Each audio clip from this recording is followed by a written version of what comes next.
hay una complicación, otra, allá en Canadá, ¿no? Nosotros somos la emisora que mantiene al día al pueblo cristiano de todas las denominaciones y al país de lo que pasa en otras jurisdicciones. Fernand Moraima, sí. Este video que yo voy a proyectar dando la noticia de esta iglesia de Canadá que fue acumulando multas hasta $200,000.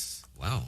Esta última, Fernand y Moraima, pueblo de Puerto Rico, porque en Canadá todavía hay una orden, todavía, en que las iglesias, el cupo máximo permitido es de 10 personas.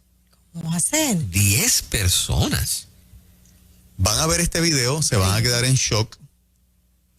Esta es la parte cuando en un estado, en un país, el hambre de discriminar contra la iglesia organizada es la orden del día. Canadá se ha convertido en uno de los países más hostiles a la libertad religiosa. Y cuando Nueva Vida 97.7 majaderea, usando una palabra de pueblo, con el tema de la ideología de género y con cuando el Estado prueba control y poder, lo peligroso que es. No es de la Manga Production que yo me saco los comentarios para nada. Es que lo veo en una aparente democracia, que ya no lo es, por supuesto. Sin duda. Canadá es una aparente democracia de libertades religiosas. Pero cuando tú le permites a otros comercios tener un cupo mucho más alto dentro de la misma pandemia, es absurdo que a esta fecha nosotros estemos hablando de que en Canadá las iglesias tengan como tope reunir un máximo de 10 personas. Wow. Qué fuerte. Esta iglesia consistentemente dijo, Estado, yo voy a seguir reuniendo a la gente porque tú estás siendo injusto conmigo, Estado. Claro. Tú me estás aplicando unas reglas que no le estás aplicando a los demás. Parece una iglesia irresponsable, pero es una iglesia que está reclamando su espacio de trato igual versus los demás. Vamos a ver este video. Juanqui, dale play. La Iglesia Evangélica en Canadá deberá pagar una de las multas más grandes que haya tenido que pagar una iglesia por desobedecer las órdenes del Estado sobre el coronavirus. La iglesia Trinity Bible Chapel ha sido sentenciada a pagar más de $200,000 de multas, la cual calificaron como una sentencia que vale la pena con el fin de adorar a Jesús sin restricciones. ¿Qué fue exactamente lo que hizo la iglesia para recibir esta multa tan grande que no cualquier iglesia puede pagar? El pasado mes de enero, el Tribunal Superior de Justicia de Ontario ordenó que Trinity Bible Chapel y sus ancianos no podían celebrar reuniones con más de 10 personas en el templo. Esto con el fin de supuestamente evitar la propagación del coronavirus. Sin embargo, los pastores de la iglesia hicieron un llamado a toda la congregación para todo el que quiera asistir a la congregación y desobedecer esa orden del Estado. Un mes después tuvieron que pagar la primera multa de $83,000. En abril, la iglesia volvió a reunirse en desobediencia a la orden del Estado por considerar que el gobierno no debe decirle a la iglesia cómo y cuándo reunirse para adorar a Dios. Eso dio como resultado que recientemente el tribunal fallara en contra de la iglesia y deberán pagar $85,000 más de multa más los costos legales. El pastor principal de la iglesia hizo un comunicado donde dio a conocer su opinión sobre las multas. He escuchado a algunas personas decir cosas locas como renunciar a nuestros servicios de adoración es un precio pequeño en este momento, solo un pequeño inconveniente. El problema con eso es que los servicios de adoración no son nuestros para renunciar, pertenecen a Jesús. Luego, en el mismo comunicado, el pastor revela que durante el juicio tuvo la oportunidad de hablar al juez durante la sentencia y le expresó las siguientes palabras mientras recibía la multa. Su señoría, nuestras conciencias han estado obligadas a continuar ministrando como nuestro Señor nos ha enseñado y como lo han hecho los cristianos durante milenios. Nuestro Señor nos ha enseñado a reunirnos para adorar al menos un día de cada 7, y ese ha sido el patrón constante de los cristianos desde el día de Pentecostés. Nuestro mayor dolor en estos hallazgos de desacato no son las sanciones en las que hemos incurrido, sino más bien que desafiamos las órdenes de este tribunal de mantener las órdenes de nuestro Creador. Finalmente, el pastor dijo a su iglesia que reunirse para adorar a Jesús vale cada sentencia. La iglesia ha organizado una petición de donaciones en línea con el fin de reunir los fondos para pagar las multas. Hasta el momento llevan más de $70,000 recaudados. En esta última sentencia, cada pastor debe pagar $10,000 de manera independiente por haber provocado el desacato a las autoridades. Esta no es la primera vez que en Canadá un pastor enfrenta la justicia por desobedecer las prohibiciones que el Estado ha impuesto a las iglesias durante el coronavirus. El pastor James Coates recibió una condena de prisión por haber desobedecido al Estado, abriendo su iglesia a máxima capacidad y sin restricciones. En Estados Unidos tenemos el caso del pastor John MacArthur, que hizo un llamado a toda su iglesia a ejercer la desobediencia civil debido a que el gobernador del estado había prohibido que las iglesias estén abiertas a máxima capacidad e incluso no se podía cantar aún teniendo mascarillas. Comentarios sobre este tema. También te pedimos dejarnos un like. Ahí está. Wow. Esta decisión más reciente de ahora, del mes de julio, finales del mes de julio. Este video puede tener apenas 48 horas de publicado o menos. Okay. Esta muchacha siempre está bien al día en este tipo de acontecimientos y yo creo que el país necesita conocer lo que está pasando en otros lugares que no son Cuba, que no es Venezuela, que no es China comunista, que esta es, ¿verdad?, una de las democracias de Occidente, Canadá, que cada día es más hostil a la libertad religiosa. ¿Les sorprende, muchachos, esta noticia? Me sorprende y no me sorprende, pero qué poderosa la expresión del pastor. Y también es curioso que le impusieron a cada pastor cada pastor. Oh, 10,000. El individual, $10,000. $10,000. Cuando buscas e indagas en la información, te das cuenta de que el Estado permite, la ciudad de Ontario permite 10 personas máximo, independientemente del tamaño de la iglesia. Si hay algo más injusto que eso, más draconiano, más absurdo que eso, que alguien venga y me lo explique. Lo que obliga a los pastores a tomar las decisiones que están tomando, Sí. que obviamente me imagino que los medios allí los estarán presentando como los más desobedientes e irresponsables, como sería una retórica muy parecida aquí, si ese fuese el caso. Sí. Pero en un ambiente cuando el país se torna injusto, porque las condiciones que le pone a la iglesia son unas distinto a los demás, ¿verdad?, establecimientos y lugares de reunión, no queda de otras que tomar decisiones como la que estos pastores han tomado. Sí, sí. Pero hay que tener, oye, un nivel de valentía y una madera dura Sí. para meterse ahí. O sea, Correcto. y obviamente sientan una base importantísima para el futuro de la iglesia en ese país, ¿no? Así es.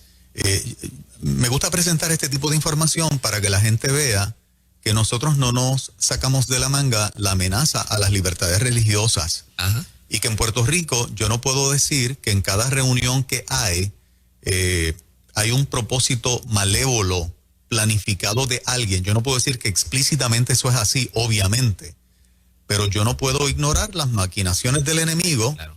como en esos círculos de poder se mueve el espíritu del anticristo, que el apóstol Juan nos decía que es todo aquello que se opone a Dios, ¿verdad? Es un espíritu que permea en los poderes políticos de todo el mundo y que a la mínima oportunidad, basado en este caso en una emergencia de una llamada pandemia, se aprovecha a coartar el derecho que tiene la iglesia de celebrar sus reuniones y celebrar los cultos.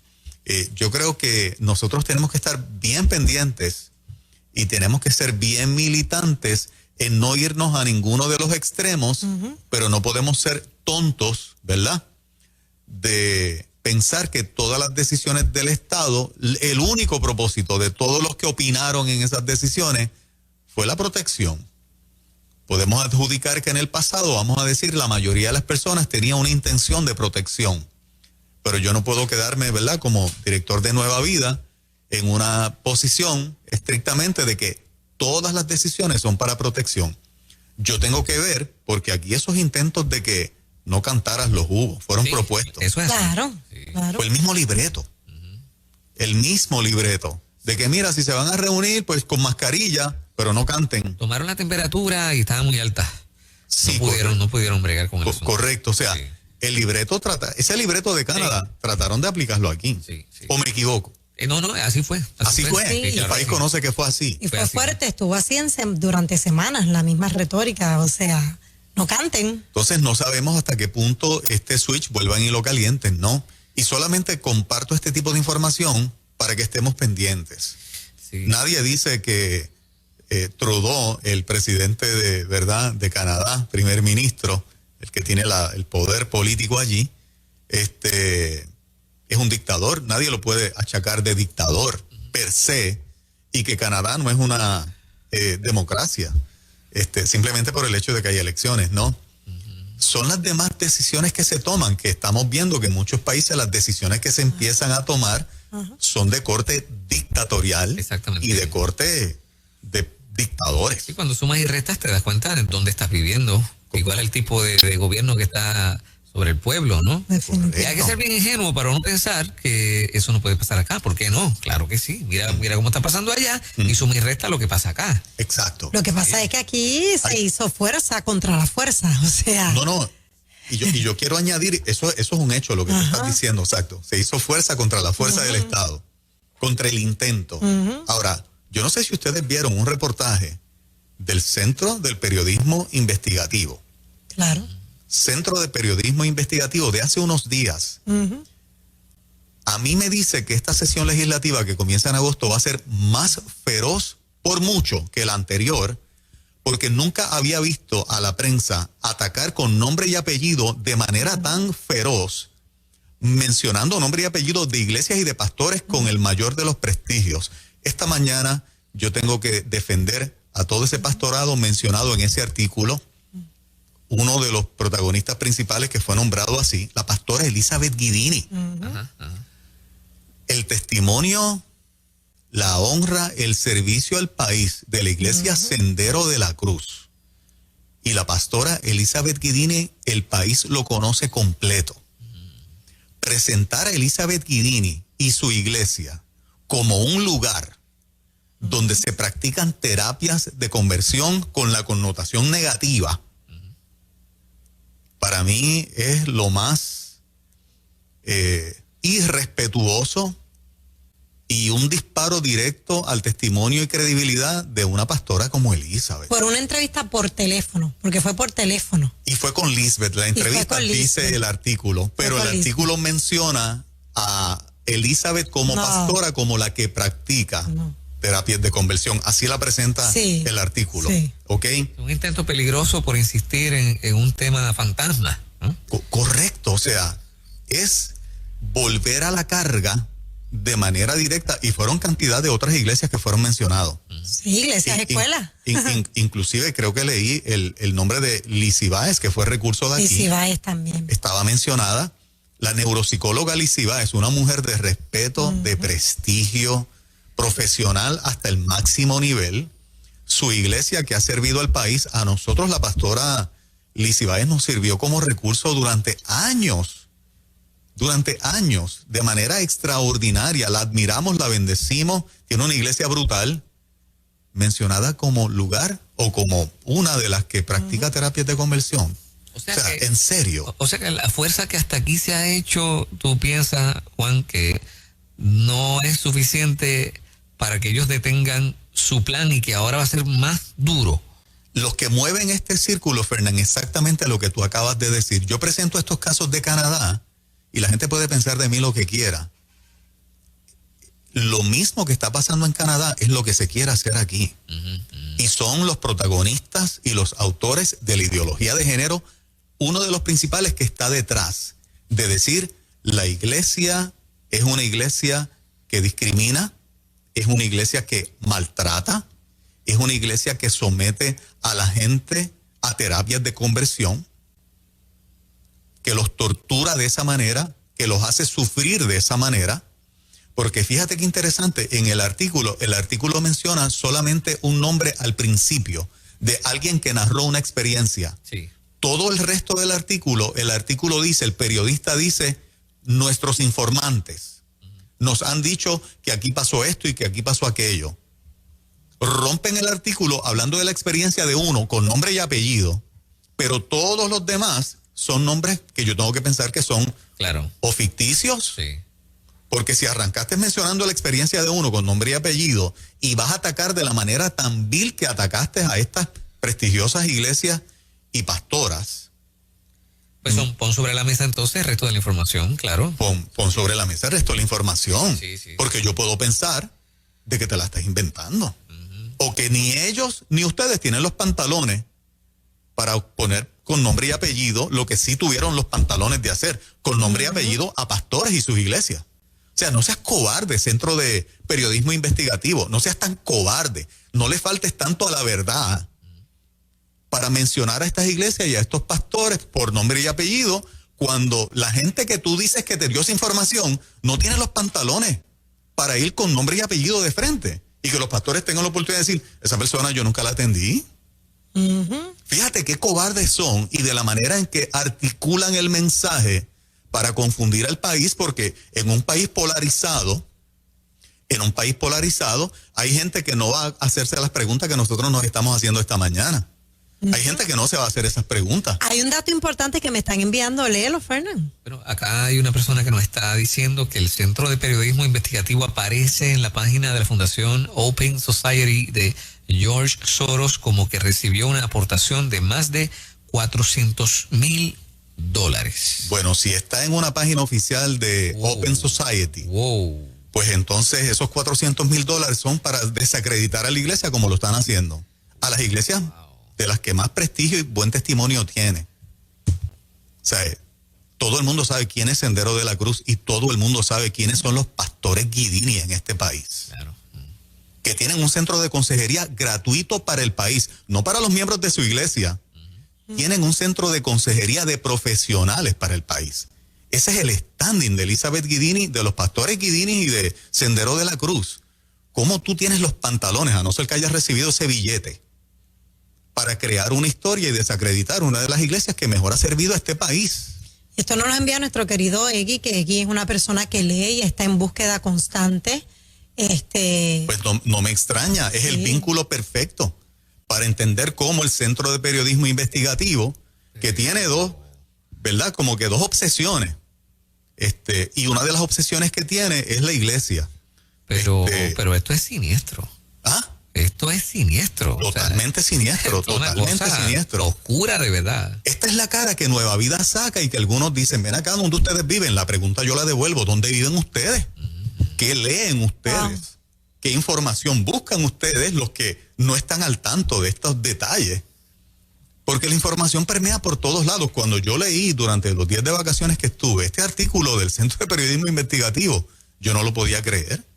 Porque si son capaces de dispararle a las iglesias más clean, de testimonio limpio, le disparan a cualquiera. Sí.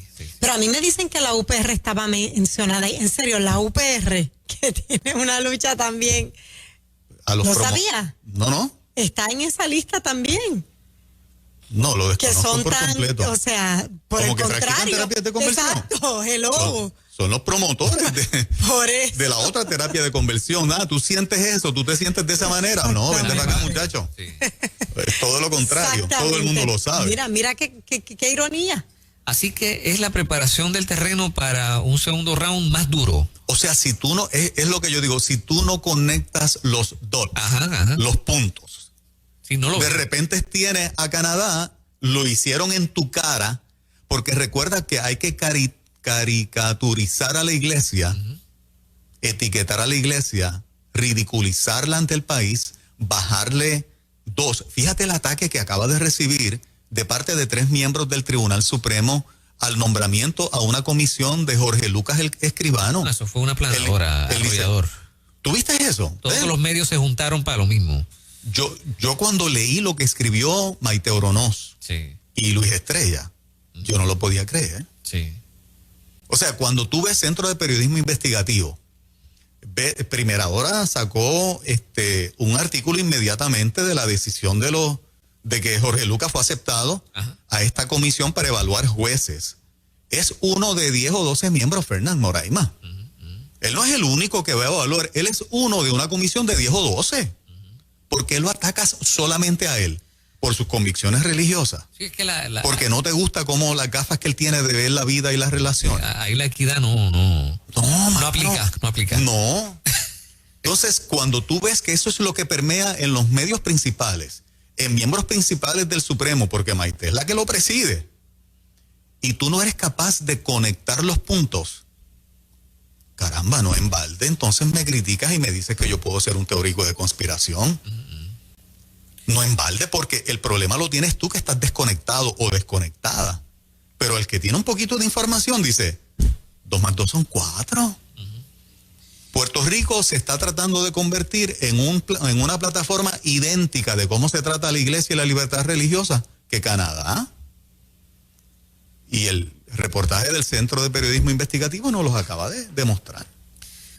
Señoras y señores, esta información solamente la vas a escuchar aquí en Nueva Vida 97.7 y vamos a estar pendientes de lo que siga sucediendo. Y podemos tener diferencias, Fernán, en otros temas. Nosotros en lo interno, me refiero como iglesia, en una interpretación teológica, claro, podemos tener una pequeña diferencia en que si la vacuna es buena o no es buena, si no la debemos de poner o no. Eso son niñerías y boberías, vamos a decir, comparado a cuando nos atacan como estructura, como muro, todo el sistema religioso, tildándolo de fanático, negativo, centros de terapias de conversión, pastores que son unos maniáticos convirtiendo a la gente a la fuerza, que eso es lo que están haciendo. Sí. Y yo sé que aunque quieren convertir a Puerto Rico en un lugar tipo Canadá, yo creo que mientras nos mantengamos unidos y juntos, nosotros en este país no lo vamos a permitir, bajo ningún concepto. Bueno, vamos a regresar en breve con otro tema complicado. Sí. Porque la verdad el caso es que este hombre que se siente mujer y fue a competir y ganó, desplazó a 2 mujeres y la cara de frustración de estas 2 mujeres dice tanto, ¿verdad? Hablamos un ratito de eso también. Eso es lo próximo. Yes. Nadie se vaya. Buenos días, Puerto Rico.